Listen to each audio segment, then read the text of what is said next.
আসসালামু আলাইকুম। প্রিয় দর্শক, অন্য মঞ্চের আলাপ চাইতায় আপনাদের সকলকে আমন্ত্রণ জানাচ্ছি। প্রিয় বন্ধুরা, প্রীতি, সালাম এবং শুভেচ্ছা নেবেন। যুদ্ধ অপরাধী গোলাম আজম, যিনি 1971 সালের মুক্তিযুদ্ধে বাংলাদেশের বিরোধিতা করেছিল, তার ছেলে, যে আমাদের পারলে জাতীয় সঙ্গীত বদলায় দেয়, নানান কাহিনী করে, ওদিকে আর্মিটাকে ধ্বংসের একটা এজেন্ডা নিয়ে নামছে, সেই ব্রিগেডিয়ার বরখাস্তকৃত আজমি, আব্দুল্লাহ আল আমান আজমি, তিনি প্রেস ক্লাবের এক বক্তৃতায় এটা বলছেন। তাও বলছেন এই 2 তারিখে, 2রা ডিসেম্বর, যেদিন বিডিআর এর কমিশন, ফজলু কমিশন, যেদিন বিডিআর হত্যাকাণ্ড নিয়ে একটা ভুয়া কমিশনের রিপোর্ট জমা দিয়েছে। এবং দেখেন, কমিশনেও ভারতকে ব্লেম করেছে।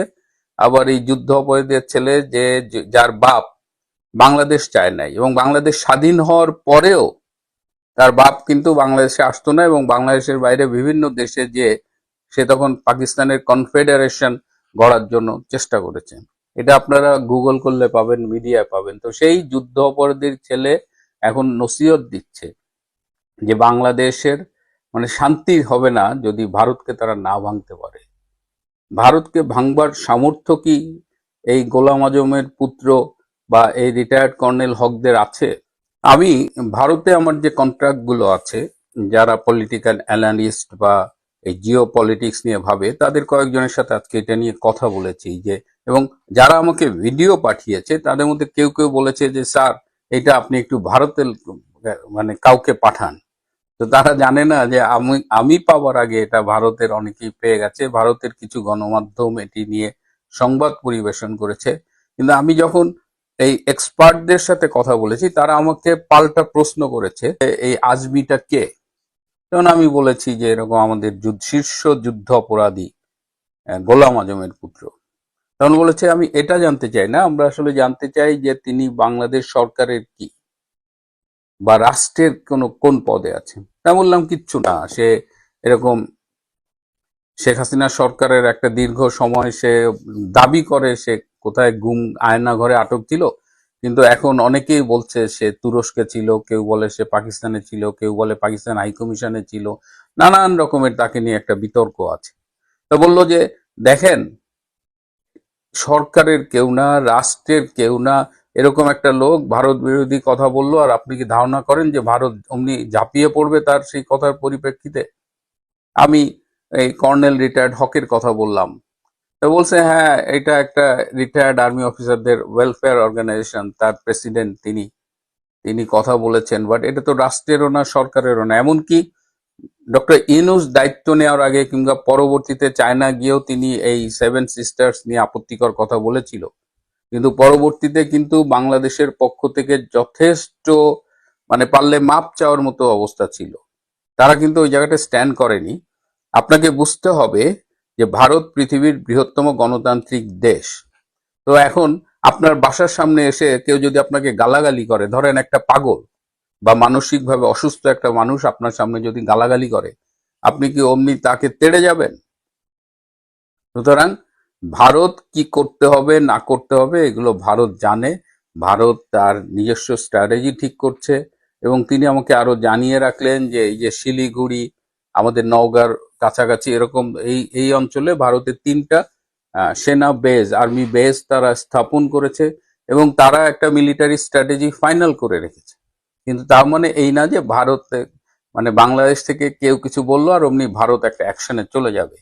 সুতরাং এবার আমি বলি, যারা আমাকে এই ভিডিওটা পাঠিয়েছেন এবং যারা মনে করেছেন যে ভারত শুড রিঅ্যাক্ট ইমিডিয়েটলি, এখানে মনে হয় যে এর মধ্য দিয়ে আপনাদের প্রশ্নের উত্তর বা আপনাদের কনসার্নের আপনার উত্তরটা বোধহয় পেয়ে গেছেন।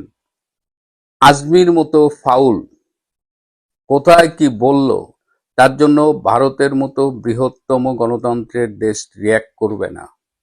আজমিকে নিয়ে আমি এর আগেও একটা ভিডিও করেছি। এই আজমির ব্যক্তিগত অবস্থা, তার সেনাবাহিনীতে ঢোকা, এই সব কিছুর অনেক তথ্য আমার কাছে আছে, পরে একদিন কথা বলবো। সুতরাং এইসব ছাগল পাগলদের নিয়ে, এইসব ছাগুদের নিয়ে, তারা আসলে পাগল হয়ে গেছে বলতে গেলে। হ্যাঁ, 71-এর জ্বালা। দেখেন, এটা 2025 সালের ডিসেম্বর মাস। এই ডিসেম্বর মাসে আবার ওদের আবার বেশি একটু বায়ু চড়ে মাথায়। ডিসেম্বর মাস আসলে ওরা হুঁশে থাকে না। সব সব ডিসেম্বরে দেখছি যে তারা ওই পাগলা কুত্তার মতো আচরণ করে। সুতরাং এটা নিয়ে মোটেও চিন্তা করার কিছু নাই। Bharat knows what to do and went to do, তারা কি করবে। এবং এই সেভেন সিস্টার, একটা ছোট্ট ইনফরমেশন দিই যে নাগা থেকে একজন নায়িকাকে তারা বলিউডে নিয়ে আসতেছে। এর আগে নেপাল থেকে তারা মনীষা কৈরালাকে নিয়ে আসছিল। সো বলিউডে যখন নাগার একজন মেয়ে নায়িকা হবে তখন কিন্তু নাগা নিয়ে অনেক আলোচনা হবে। আর বাংলাদেশ, ভারত, মিয়ানমার এর যে সীমান্ত এলাকা, সেখানে কিন্তু ভারত রেগুলার সার্জিক্যাল স্ট্রাইক করছে এবং ওইখানে বেশ কিছু জঙ্গি এবং বিচ্ছিন্নতাবাদী তৎপরতা ছিল। প্রায়ই সেখানে মানে হতাহতের ঘটনা ঘটছে। এগুলো মেইন মিডিয়া আসছে না, কিন্তু ঘটনাগুলো ঘটছে। সুতরাং যারা টেনশন করছেন, এই যে আজমি টাজমি, এদের কথা নিয়ে মাইন্ড করেন না আর কি। এদের এদের ব্যবস্থা সময় মতো হবে। এরা সাময়িকভাবে একটু সুযোগ পাইছে, জীবনের মানে জন্মের মতো লাফালাফি করে নিচ্ছে আর কি, but it will be taken care of. খেলা তো রীতিমতো জমে উঠেছে। আমাদের এপারে যেমন প্রস্তুতি হচ্ছে, ওপারেও শুনলাম প্রস্তুতি হচ্ছে। তো ওপারে প্রস্তুতি কে নিচ্ছেন একজন রিটায়ার্ড ব্রিগেডিয়ার জেনারেল আজমি। তিনি একটা খবর করেছেন যে, মানে প্রেস কনফারেন্স করেছেন জাতীয় প্রেস ক্লাবে, যে সেভেন সিস্টার দখলে নিয়ে আলাদা রাজ্য গঠন করবেন, না হলে ভারত ভাঙা না হলে তার শান্তি হবে না। তা আমরা তো আমন্ত্রণ জানাচ্ছি ভাই, আপনারা একবার আসেন, পদধূলি দেন একবার। ওখানে বসে প্রেস কনফারেন্স করে চিল্লিয়ে লাভ কি? তবে আধা ভারতবাসী কিন্তু বলছে ওই খতনার পর যেটা পড়ে থাকে বাকি অংশটুকু, সেই অংশটুকু কেটে যদি ফেলে দেয় এখানে, তারপরে যদি ফিরিয়ে দেয়, তাহলে পরে কিন্তু সমস্ত জীবন নষ্ট, সব নষ্ট। সুতরাং ওটাকে বাধা ফাধা দিয়ে আসবেন যারা এই সমস্ত স্বপ্ন দেখছেন। বলে আমরা এই সমস্ত নিয়ে চিন্তিত নই, বরং বুঝতে পারছি যে ভয়টা খুব ভালো মতো ধরেছে। আর এসব করে কি হচ্ছে জানেন তো, যদিও বা একটুখানি দেরি ফেরি হতো, তা আবার দেরি ফেরি হবে না। এবারে তো একদম নিশ্চিত হ্যাপি হোলি তো হবেই, হ্যাপি হোলি তো হবেই। আচ্ছা, যাই হোক, আজকে অন্য খবরে ফিরে আসে। সেটা হচ্ছে আজকে পুতিন ফিরে আসছেন এখানে। সারা বিশ্বের চোখ এখন পুতিনের দিকে, এই দুই রাষ্ট্র নেতার বৈঠকের দিকে। তাদের মধ্যে আছে হচ্ছে আমেরিকা এবং ইউরোপিয়ান ইউনিয়ন। ইউরোপিয়ান ইউনিয়ন চাইছে যুদ্ধ বন্ধ করতে, রাশিয়াও চাইছে যুদ্ধ বন্ধ করতে, কিন্তু রাশিয়ার দাবি এবং ইউরোপিয়ান ইউনিয়নের দাবি আর ইউক্রেনের দাবি দুটোতে মিলছে না। 7 দিন 5 দিন বৈঠকের শেষে কিন্তু 5-7 দিন বৈঠকের শেষে কিন্তু কোনো সমাধান সূত্র মেলেনি, দুপক্ষই নিরাশ হয়ে ফিরে গেছে। পুতিন নিজে বসেছিলেন ওই বৈঠকে, সে খবরও আমি বলবো। আমাদের কাগজে দুটো খবরই বেরিয়েছে। এখন এই যে পুতিন আজকে আসছেন, পুতিন আসার পরেতে আপনারা শুধু বডি ল্যাঙ্গুয়েজ দেখবেন। কূটনীতিতে কিন্তু এগুলো প্রত্যেকটা জিনিস মাপা হয়। এই কে কিভাবে হ্যান্ডশেক করলো, কে কতটা জড়িয়ে ধরলো, কতটা চেপে জড়িয়ে ধরলো, তাদের মুখে ভঙ্গি কি ছিল, হাসি কতটুকু ছিল, প্রাণ খোলা হাসি ছিল নাকি একটা দেখানো হাসি ছিল, প্রত্যেকটা জিনিস কিন্তু কূটনীতিতে গোনা হয়। আপনারাও গুনুন, ছবি তো আপনারা পাবেন, আপনারাও ভিডিও দেখলে পরে আপনারাও দেখবেন যে এই যে হৃদ্রতা, সেটা ওই বৈঠকের আগে প্লেন থেকে যখন উনি নামবেন, তারপরে যখন দেখা হবে মোদিজির সঙ্গে, সেই হৃদ্রতার ছবিটুকু দেখবেন, তাহলে বুঝে যাবেন কূটনৈতিক ব্যাপারটা কোন দিকে এগোচ্ছে। আমেরিকা ইউরোপ যাই বলুক না কেন, যা করবেন মোদিজি করবেন এবং রাশিয়ান প্রেসিডেন্ট ভ্লাদিমির পুতিন করবেন। আমাদের এখানে একটা খবর বেরিয়েছে, আজ আসছেন পুতিন, পাখির চোখ বাণিজ্য। আমাদের এখানে খবর বেরিয়েছে একটা, এইটা আমি খবরটা পড়ছি, কারণ আমার তো এখানে ওঠে না, আমি তুলতে পারি না, এখনো শিখতে পারিনি, আমি একটা গাধা মানুষ, আমার দ্বারা এই সমস্ত হবে না, আমি কনভেনশনাল পদ্ধতিতেই আমি করে যাব, আপনারা শুধু শুনুন। প্রধানমন্ত্রী নরেন্দ্র মোদীর আমন্ত্রণে ভারত রাশিয়া বার্ষিক শীর্ষ সম্মেলনে যোগ দিতে আগামীকাল, মানে গতকাল লেখা হয়েছে তাই বলছো, আগামীকাল দিল্লি আসছেন পুতিন। সূত্রের খবর, বৃহস্পতিবার সন্ধ্যায় প্রধানমন্ত্রী নরেন্দ্র মোদীর সঙ্গে নৈশভোজে অংশ নেবেন পুতিন। পরের দিন রাষ্ট্রপতি ভবনে তাকে আনুষ্ঠানিক অভ্যর্থনা দেওয়া হবে। প্রত্যাশা মাফিক পুতিনের সফরের আগে ইতিবাচক আবহাওয়া তৈরি করতে ভারতের সঙ্গে একটি গুরুত্বপূর্ণ সামরিক চুক্তিতে অনুমোদন দিয়ে রাখলো রুশ পার্লামেন্টের নিম্নকক্ষ স্টেট ডুমা। দু দেশের মধ্যে লজিস্টিক বা রসদ ভিত্তিক সাহায্যের আদান প্রদানের জন্য গত ফেব্রুয়ারিতে দিল্লি এবং রাশিয়ার মধ্যে একটি চুক্তি হয়। চুক্তির নাম reciprocal exchange of logistic support, এইটা মাথায় রাখবেন, সংক্ষেপে RILOS। দুদেশের মধ্যে এই রেসিপ্রোকাল এক্সচেঞ্জ অব লজিস্টিক, এটা নিয়ে আমি পরে বলবো এই জিনিসটা কি। দুদেশের মধ্যে সামরিক সহযোগিতার দিক দিয়ে এই চুক্তিটি যথেষ্ট গুরুত্বপূর্ণ। গত সপ্তাহে এই চুক্তিটি অনুমোদনের জন্য রুশ পার্লামেন্টের নিম্নকক্ষে পাঠান সে দেশের প্রধানমন্ত্রী মিখাইল মিশুস্তিন। মঙ্গলবার তাদের সবুজ সংকেত দিয়েছে নিম্নকক্ষ। স্টেট ডুমার স্পিকার ভ্লাদিস্লাভ ভ্লাদিমির বলেন, ভারতের সঙ্গে আমাদের কৌশলগত এবং সার্বিক সম্পর্ক রয়েছে, আমরা এই সম্পর্কের কদর করি। এই চুক্তির অনুমোদন পারস্পরিক সহযোগিতার জন্য এবং আমাদের সম্পর্কের আরো দৃঢ় করবে বলে আমি বিশ্বাস করি। এবার শুনুন নয়াদিল্লির বক্তব্য। বার্ষিক শীর্ষ সম্মেলনে দু দেশের মধ্যে সামরিক কোনো চুক্তি সই বা তা নিয়ে কোনো কিছুই ঘোষণা করা হবে না, যেটা আমি পোস্টে তুলে দিয়েছি। তার মানে যা থাকবে কি চুক্তির মধ্যে তা কিন্তু দু দেশের মধ্যে সীমাবদ্ধ থাকবে, তা নিয়ে প্রকাশ্যে কিছু বলা হবে না, কোনো দেশ কিছু বলবে না। এবার যে যার মতো আন্দাজ করুক কি হচ্ছে না হচ্ছে। তবে সামরিক চুক্তি, বেসামরিক চুক্তির মধ্যে যা রয়েছে, বেসামরিক চুক্তি মানে পরমাণু চুল্লি ফুল্লি, তারপরে তো আপনার ডুবোজাহাজ এগুলো হচ্ছে বেসামরিক চুক্তি। দাঁড়ান একটু লাইটটা একটুখানি বাড়িয়ে নিই, 1 মিনিট ধরুন, আপনার লাইটটা একটু বাড়িয়ে নিই।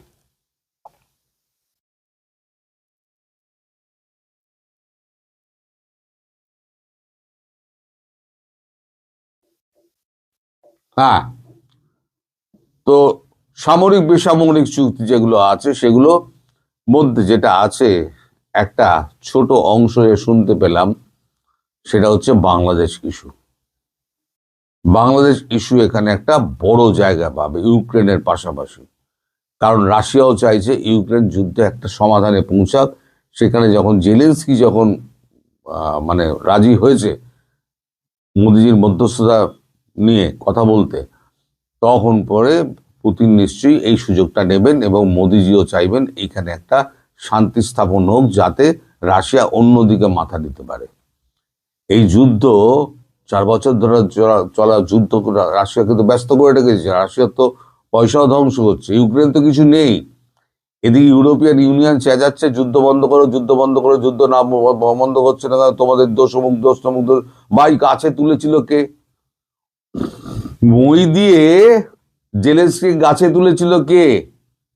ন্যাটোয় যোগ দাও, আমরা অর্থ সাহায্য করব। এখন অর্থে টান পড়ে গেছে, এখন অর্থে টান পড়ে গেছে বলে, আর ইউক্রেনে এখন লড়ার মতো সৈনিক নেই বলে এখন তোমরা পিছু হচ্ছ। এখন বলছো এখন শান্তির জন্য এখন ইউক্রেন আর এই রাশিয়া আর ভারতকে দরকার। আর ভারত আপনি ফুয়েলিং করছে কি না, ফুয়েল কিনে। আরে ফুয়েলটা ভারত কিনছে, কিনে সেই ফুয়েল তোরা নিচ্ছিস কেন? তোরা যদি না নিস, ইউরোপিয়ান ইউনিয়ন আমেরিকা যদি ফুয়েল না নেয়, তাহলে পরে ভারতের পর্যাপ্ত ফুয়েল যদি হয়ে যায়, ভারত আর কিনে কি করবে? কোটি কোটি ব্যারেল কি সে সংরক্ষণ করে রেখে দেবে? তার থেকে তো যখন দরকার হবে তখন তখন কিনে নেবে। আর তোমরা ফুয়েলটাও নেবে, আবার ফুয়েলিং এর জন্য ভারতকে আবার দায়ীও করবে। ভারী অদ্ভুত ব্যাপার। নিজেদের ক্যাপাসিটি নেই, অনেকটা বাংলাদেশের মতো, একদম বাংলাদেশের মতো। সারা পৃথিবীতে বাংলাদেশ এক নয়। এই গোলাম আজমের পুত্রের মতো অনেক কিন্তু গোলাম আজমের পুত্র সারা বিশ্বে ছড়িয়ে আছে, সে ইউরোপ বলুন, আমেরিকা বলুন, ব্রিটেন বলুন, সর্বত্র।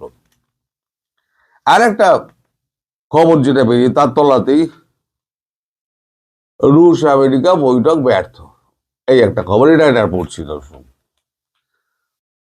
ইউক্রেন যুদ্ধে কিভাবে ইতি টানা যায় তা নিয়ে রুশ প্রেসিডেন্ট ভ্লাদিমির পুতিনের সঙ্গে বৈঠকে বলেছিলেন আমেরিকার শীর্ষস্থানীয় কর্তারা।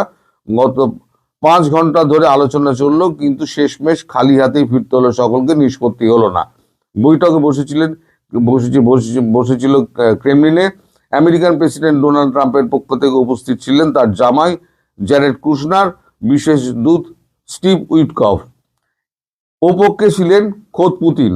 প্রায় 1 সপ্তাহ ধরে গভীরভাবে কূটনৈতিক আলোচনার পরে মুখোমুখি বৈঠকে বসা ট্রাম্প প্রশাসনের অন্যতম প্রয়াস ছিল রাশিয়া ইউক্রেন যুদ্ধ বন্ধ করা, যদিও সাফল্য এলো না। বৈঠক শেষে রুশ বিদেশ নীতি উপদেষ্টা তথা পুতিনের অন্যতম ঘনিষ্ঠ সহকারী ইউবি উশাকোভ বলেছেন, খুবই গঠনমূলক এবং গুরুত্বপূর্ণ আলোচনা হয়েছে, কিন্তু সমঝোতা করার পর পাওয়া গেল না। তিনি জানিয়েছেন এই বৈঠক ব্যর্থ হলে শান্তির পথ খোঁজা হবে। রাশিয়ার 2টি দাবি করেছে, এক, ইউক্রেনকে আনুষ্ঠানিকভাবে ঘোষণা করতে হবে তারা পশ্চিমী সামরিক জোট ন্যাটোয় যোগ দেবে না। 2, পূর্ব ইউক্রেনের ডনবাস এলাকা রাশিয়া ছেড়ে দেবে না। রাশিয়া অঞ্চলটিকে দখল করে সেখানে নির্বাচনও সেরে ফেলেছে। তার মানে এই আপনার এই দুটো যে আছে ডনবাস, ওটা ছাড়তে হবে,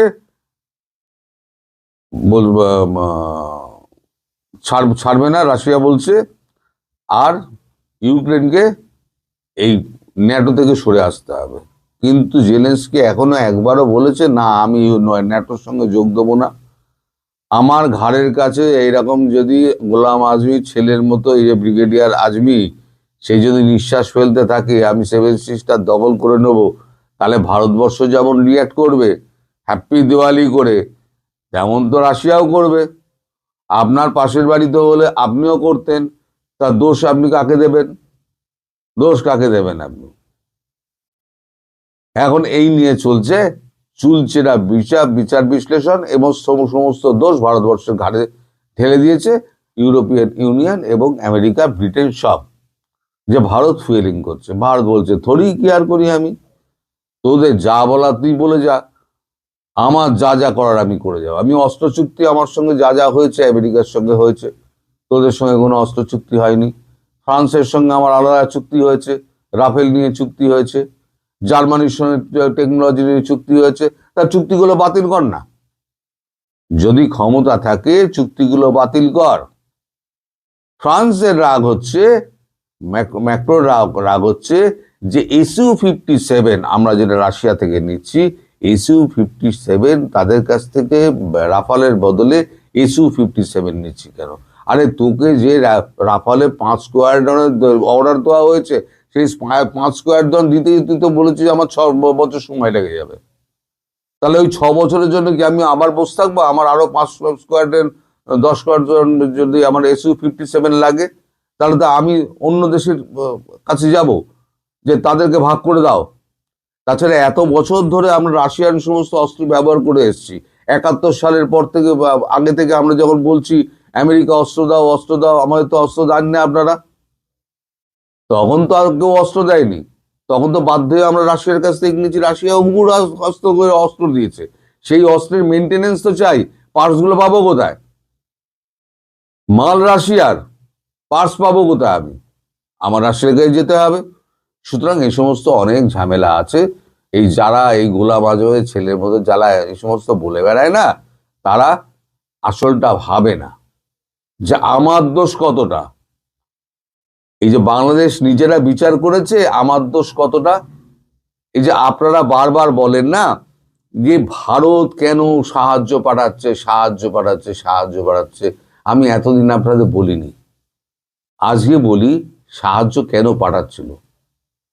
ইতিহাসে লেখা থাকবে, ধৈর্যশীল একটা দেশ, তার বিরুদ্ধে এত কিছু অপপ্রচার করা সত্ত্বেও সে কিন্তু সাহায্যের হাত বাড়িয়ে গিয়েছে।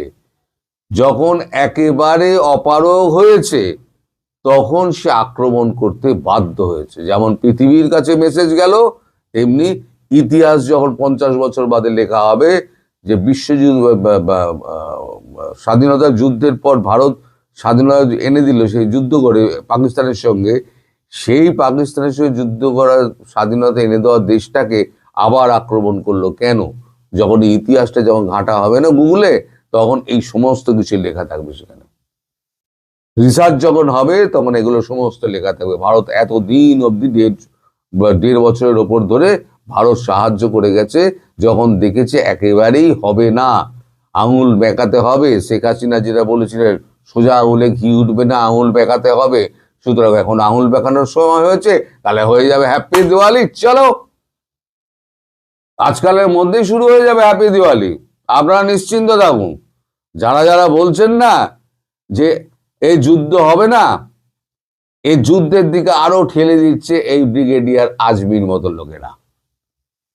তারা ভারতকে, বাংলাদেশকে তারা খণ্ড খণ্ড করেই ছাড়বে, ঠিক করে নিয়েছে। তো আপনি ভেবে কি করবেন, আর আমি ভেবে কি করব, আর ভারতবর্ষের মোদী ভেবে কি করবে? কাল যখন ওই খবরটা আসে, কেজিবির খবরটা যখন আসে, তড়িঘড়ি রাত্রিবেলা আমাদের এখানে একটা মিটিং হয়,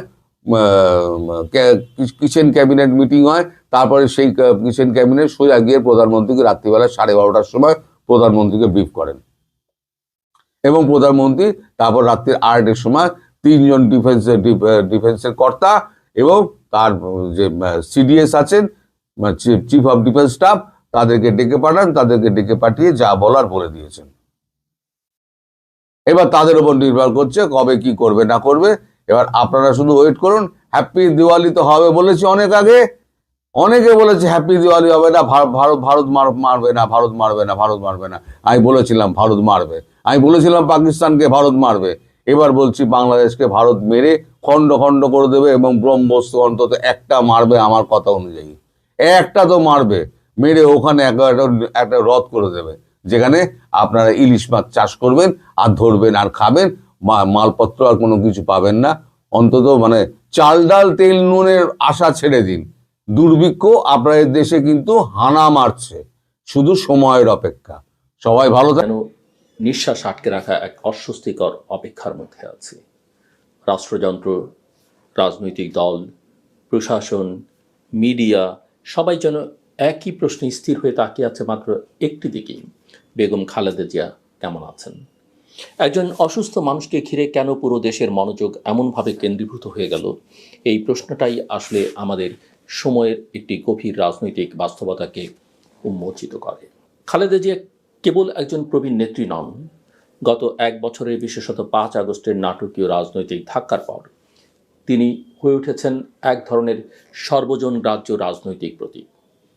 বিভক্ত সমাজে যেখানে বিশ্বাসের ঘাটতি প্রকট, সেখানে তার ব্যক্তিত্ব অনেক রাজনীতিকের উপর আরোপিত পক্ষপাতদুষ্ট ধারণার ঊর্ধ্বে উঠে গেছে। আওয়ামী লীগ ক্ষমতাচ্যুত হওয়ার পর রাজনীতির যে নতুন মানচিত্র তৈরি হয়েছে, তাতে প্রকৃতপক্ষে কোনো সর্বজন স্বীকৃত অভিভাবকের শূন্যতা তৈরি হয়েছিল। আর সেই শূন্যতাই অনেকের চোখে অনিচ্ছাকৃতভাবেই পূরণ করেছেন খালেদা জিয়ার এবং তার উপস্থিতি। এই কারণেই হয়তো তার অসুস্থতা নিছক পারিবারিক বা দলীয় উদ্বেগের মধ্যে সীমাবদ্ধ নেই। এটি রাষ্ট্রীয় উদ্বেগে পরিণত হয়েছে। নির্বাচন কমিশনের তফসিল ঘোষণার দ্বার প্রান্তে দাঁড়িয়ে থাকা দেশটিতে রাজনৈতিক পরিবেশ এমনিতেই টানটান। মাঠে সহিংসতার মাত্রা কম থাকলেও ভেতরে ভেতরে রয়েছে অনিশ্চয়তার চাপ। এই সময়ে খালেদা জিয়ার অসুস্থতা যেন পুরো প্রক্রিয়াটাকেই আরও ভঙ্গুর করে তুলেছে। বিএনপির প্রার্থী বাছাই, আসন সমঝোতা, প্রচারণার গতি সব কিছুতেই এক ধরনের স্থবিরতা নেমে এসছে। তৃণমূল থেকে কেন্দ্র সব স্তরে রাজনৈতিক নেতাদের মধ্যে যে বিচলিত দুর্বলতা চোখে পড়ছে, তা সরাসরি যুক্ত হয়েছে তার শারীরিক অবস্থার সঙ্গেই। এটা কেবল বিএনপির ক্ষেত্রেই নয়, অন্যান্য রাজনৈতিক দলও বুঝতে পারছে বর্তমান বাস্তবতায় নির্বাচনকে গ্রহণযোগ্য ও স্থিতিশীল করতে একটি নৈতিক ও মানসিক ভারসাম্য প্রয়োজন, যার গুরুত্ব দলীয় সীমার বাইরে বিস্তৃত। খালেদা জিয়া সেই ভারসাম্যের অন্যতম ভিত্তি হয়ে দাঁড়িয়েছেন। তার অসুস্থতা মানে সেই ভিত্তির টলমল করে ওঠা। এই পরিস্থিতিতে রাষ্ট্রের আচরণও লক্ষণীয়ভাবে ভিন্ন রকম হয়েছে। নিরাপত্তা নিশ্চিত করা, এয়ার অ্যাম্বুলেন্স ব্যবস্থার দ্রুত আয়োজন, প্রধান উপদেষ্টা সহ দায়িত্বশীল ব্যক্তিদের হাসপাতালে যাওয়া, এই সব কিছুর মধ্যেই একটি বার্তা সুস্পষ্ট: রাষ্ট্র এই মুহূর্তে জানে এই মানুষটি কেবল একজন রাজনৈতিক নেত্রী নন, অস্থির রাজনীতির ভেতরে একটি স্থিতিশীলতার প্রতীক। বেগম খালেদা জিয়ার শারীরিক অবস্থার জটিলতা বহুমাত্রিক। বয়সজনিত সীমাবদ্ধতার সঙ্গে দীর্ঘদিনের হৃদরোগ, কিডনির সমস্যা সহ নানা জটিলতা যুক্ত হয়েছে। সাম্প্রতিক ফুসফুস সংক্রমণ সংক্রান্ত পরিস্থিতিকে আরও কঠিন করে তুলেছে। চিকিৎসার জন্য লন্ডনে নেওয়ার সিদ্ধান্ত ব্যক্তি চিকিৎসাগত বাস্তবতারই একটা স্বীকৃতি, কিন্তু রাজনৈতিক বাস্তবতায় এর গুরুত্ব আরও বিস্তৃত। খালেদা জিয়া যদি দেশে না থাকেন, নির্বাচনী রাজনীতির মানসিক ভারসাম্য এক বড় ধাক্কা খাবে। বিএনপির রাজনীতিতে তখন পুরো ভার এসে পড়বে তারেক রহমানের উপর। তিনি কার্যত দল পরিচালনা করলেও মাঠের রাজনীতিতে তার সরাসরি অনুপস্থিতি একটি শূন্যতা তৈরি করে রেখেছে। এই শূন্যতাকে অনেকেই প্রশ্ন ও অপপ্রচারের ক্ষেত্র বানাতে প্রস্তুত। এখানেই খালেদা জিয়ার উপস্থিতির গুরুত্ব রাজনৈতিক রসায়নের রূপ নেয়। তিনি দেশে থাকলে অথবা অন্তত রাজনীতির কেন্দ্রবিন্দুতে সক্রিয় থাকলে তারেক রহমানের অনুপস্থিতি কৌশলগত সমস্যা হিসেবে বড় হয়ে ওঠে না, কিন্তু তিনি বিদেশে চিকিৎসাধীন থাকলে রাজনৈতিক ভারসাম্য নতুন করে ঝুঁকির মুখে পড়তে পারে। সরকারকেও তখন আরও সতর্ক হতে হবে, কারণ বর্তমান ট্রানজিশনাল ব্যবস্থার সামাজিক গ্রহণযোগ্যতা অনেকটাই নির্ভর করছে রাজনৈতিক ঐকমত্যের ন্যূনতম অস্তিত্বের উপর। এই সময় সমাজের ভেতরের প্রতিক্রিয়াও তাৎপর্যপূর্ণ। আওয়ামী লীগের সমর্থক ব্লক বাদ দিলে সাধারণ মানুষের বড় অংশই খালেদা জিয়ার দ্রুত আরোগ্য কামনা করছে। এটি নিছক ব্যক্তিগত সহানুভূতি নয়, বরং রাজনৈতিক নিরাপত্তা বোধের এক ধরনের সামাজিক প্রকাশ। মানুষ অনুভব করছে এই অস্থির সময়ে একজন গ্রহণযোগ্য অভিভাবক দরকার, যিনি ক্ষমতার খেলোয়াড় নন, বরং রাজনীতিকে সীমার ভেতরে রাখার নৈতিক মাপকাঠি হয়ে থাকতে পারেন। আমি ব্যক্তিগত অভিজ্ঞতায় যেটা দেখেছি, বেগম জিয়া অত্যন্ত দৃঢ়, সংযত এবং আলোচনাপ্রবণ একজন রাজনীতিক। তিনি কখনোই তাৎক্ষণিক আবেগ দিয়ে সিদ্ধান্ত নিতেন না। প্রতিটি বিষয়ে ছিল ভারসাম্যপূর্ণ বিচারবোধ। তিনি একজন দায়িত্বশীল নেত্রী এবং তার প্রতিমাটা বাংলাদেশের মানুষের কাছে সেরকমই, যিনি রাজনীতিকে কেবল ক্ষমতার প্রতিযোগিতা নয়, রাষ্ট্রচিন্তার পরিসর হিসেবেই দেখতেন। আর সেই মানুষের জীবনের সংকট একটি জাতির রাজনৈতিক সংকটের সঙ্গে জড়িয়ে পড়েছে। এটি আমাদের সময়ের এক অদ্ভুত এটি আমাদের সময়ের এক অদ্ভুত বৈশিষ্ট্য। ব্যক্তির স্বাস্থ্য ও রাষ্ট্রের ভবিষ্যৎ এতটা গেঁথে যাওয়ার নজির সচরাচর দেখা যায় না, কিন্তু বাংলাদেশ এখন ঠিক সেই জায়গাতেই দাঁড়িয়ে আছে। এই মুহূর্তে বেগম খালেদা জিয়ার আরোগ্য কেবল মানসিক প্রার্থনার বিষয় নয়, এটি রাজনৈতিক স্থিতিশীলতারও শর্ত হয়ে দাঁড়িয়েছে। একটি নির্বাচনের সুষ্ঠু পরিবেশ, রাজনৈতিক দলগুলোর সংযম, প্রশাসনিক স্বস্তি, সব কিছুর অদৃশ্য এক সুতো যেন জড়িয়ে আছে তার সুস্থতার সঙ্গে। তিনি সুস্থ থাকলে তার উপস্থিতি রাজনীতিতে এক ধরনের স্বস্তি তৈরি করে, উত্তেজনার মাত্রা কমায়, অনিশ্চয়তার গুঞ্জন দমিয়ে রাখে। আমাদের সমাজ এই সময়ে অত্যন্ত সংকটপূর্ণ রূপান্তরের ভেতর দিয়ে যাচ্ছে। পুরনো ক্ষমতার বলয় ভেঙে নতুন বাস্তবতা তৈরি হচ্ছে, কিন্তু সেই বাস্তবতার ভিত্তি এখনও নড়বড়ে। এই প্রক্রিয়ায় খালেদা জিয়ার মতো অভিজ্ঞ, গ্রহণযোগ্য ও দৃঢ় এক রাজনীতিকের উপস্থিতি কেবল রাজনৈতিক প্রয়োজন নয়, এটি এক ধরনের রাষ্ট্রীয় আশ্বাস। এই আশ্বাসেই আজ দেশ অপেক্ষা করছে। রাজনীতি থমকে আছে এক নিঃশ্বাস ধরে রাখা নীরবতায়। সবাই যেন তাকিয়ে আছে একটি খবরের দিকে, উনি এখন কেমন আছেন? এই প্রশ্নের উত্তর বাণী কেবল একটি পরিবারের স্বস্তি নয়, বরং দেশের রাজনৈতিক ভবিষ্যৎ নিয়ে মানুষের গভীর আশঙ্কার সাময়িক মুক্তি। আমি এবং আমরা সবাই দোয়া করি তিনি সুস্থ হয়ে ফিরে আসুন, কারণ ব্যক্তিগতভাবে তার সামনে যেমন এখনও অসমাপ্ত জীবন ও কাজ পড়ে আছে, তেমনি রাষ্ট্রীয় বাস্তবতা তার প্রয়োজন এখনও শেষ হয়ে যায়নি।